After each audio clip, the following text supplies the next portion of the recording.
Welcome to my channel. Ngayon po, pinili ko po itong topic na ito sa ating vlog kasi from time to time may nagtatanong. Okay? Para lang maging sure sila kung tama yung gagawin nila. Okay.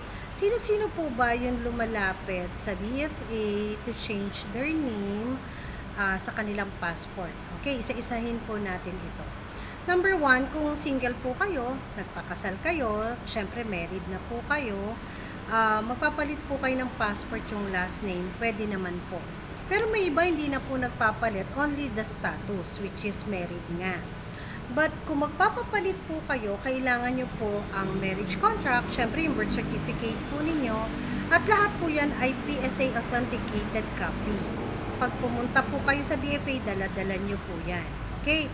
Number 2, kung ikaw ay divorce, okay, at ang kasal mo ay acknowledged dito sa Pilipinas, at ngayon ay kayo'y nag-divorce sa ibang bansa, at syempre papa-acknowledge nyo rin dito ang inyong kasal, ang inyong divorce after ng kasal. Okay, pwede naman po kayo mag-change of name sa inyong passport. Nasa sa inyo po yon. Pero dadalhin nyo lang po yung original copy ng inyong divorce paper, senomar nyo, at ang birth certificate nyo.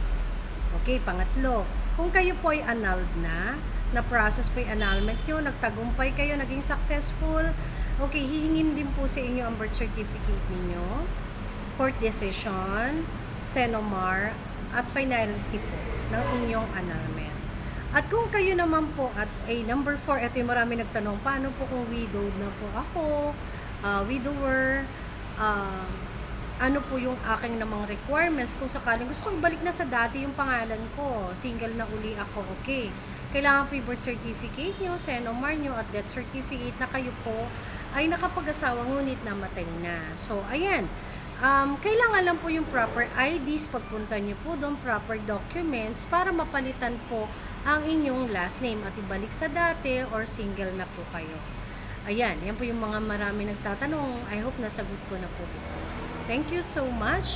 Please like and comment on our videos. Maraming salamat.